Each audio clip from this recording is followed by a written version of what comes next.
So as you know, in Dork Shot number 10, we were talking about how, my grandson and everything. We were talking about that, and you look in the description below, you can see Dork Shot number 10. We were talking about my grandson. Sad thing is, he got in jail. He is in jail right now, and is probably going to be heading to prison. It's a sad thing. I hardly even know him.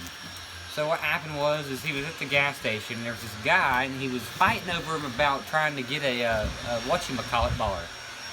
Candy bar, whatchamacallit. So they were fighting over the whatchamacallit bar, and eventually my grandson, his name is Jack, he pulled out his knife and slit the guy's throat. He jackknifed him.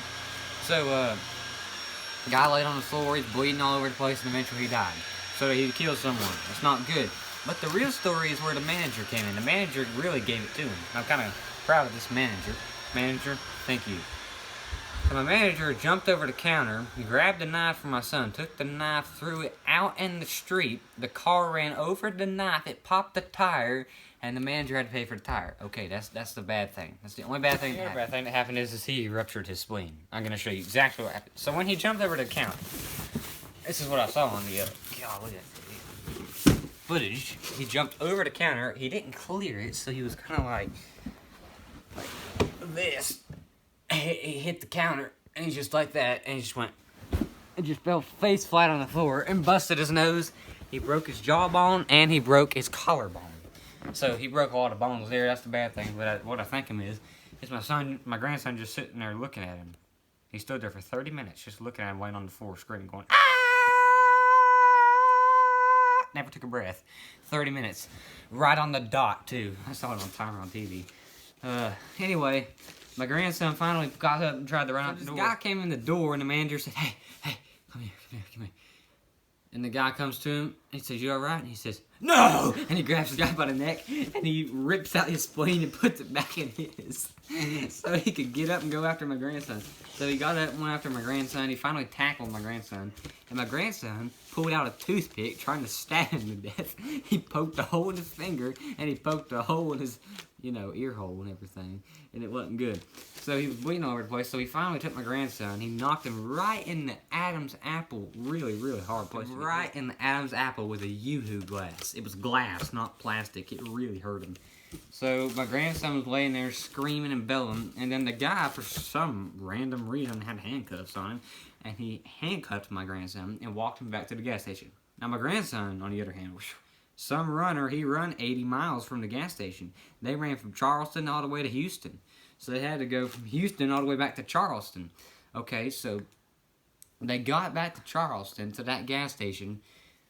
The manager threw my grandson on the ground and said, what do you think you're doing, you little squirt? And my grandson said, I honestly don't really know what I was doing. I think I was just being a bad boy. And so the manager said, son, what's going on with your spleen? And the guy goes, a replacement. I was trying to jump over the counter to get you, and my spleen eruptured.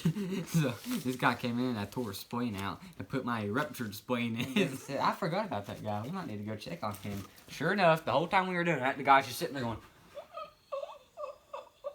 except way wider than that. He sat there for like 2.5 hours, like that. His eruptured spleen. He couldn't stand it. He eventually got used to the pain. We had to give him, like 30 pain pills. Get a Hunt Brothers piece. I drop by, minding my own business and whatsoever, and I walk in the store, and I see a manager. I see a guy in a full split. I see my grandson, blood ain't red-handed, and they're just standing there looking at me like I just murdered the whole world. And I said, well, what's the matter now? And I said, can I get a pizza? And the manager went, go get it yourself. So I got all the pizza I could. I got as much as I possibly could carry. I got 70 Gatorade bottles. I got 25 whatchamacallits. And I got a lot of stuff. I jammed it in my car. I came back. I said, what's the matter here? I said, I owe you. He said, nothing. Don't pay me anything. Please. And I said, well, hallelujah. I'm going to take everything you got in the store. That's the great thing the manager did. I took every single thing. I had to go home and get a U-Haul to hold it. Food. High quality, brother. Ooh-wee. It was some high stuff. I mean, I came home, and my wife was worried about me because I was gone for 7 hours.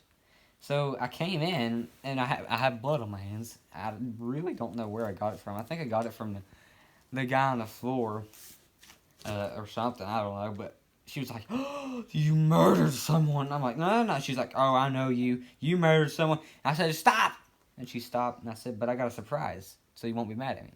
Came outside, back seat and the passenger seat, packed full of food and drinks, and every gas station. I mean, I even took the refrigerators.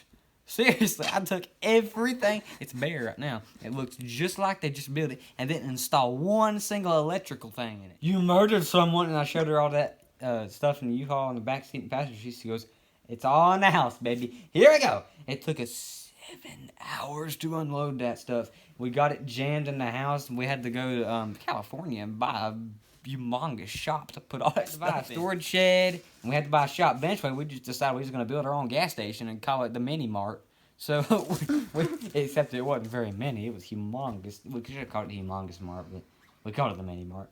And we started selling stuff like crazy, and we didn't even have to pay for it. It's great, right? That's what I'm trying to get to. That manager, he's so good. Well, back to the point about what happened to my grandson. Yeah, he got put in jail, but thank you, grandson. Ooh, you're the best, man. Like, you just gave me enough stuff to live off for 7 or 8 years. Thank you so much. Guys, thanks for watching. Be sure to hit that subscribe button. Leave a comment down below what you'd like us to do next in our next video. Hit the like button, and be sure to share this with your friends. We will leave a link down below to the Dork Shots number 10. That way you can watch and see where my grandson came from. So, thanks for watching.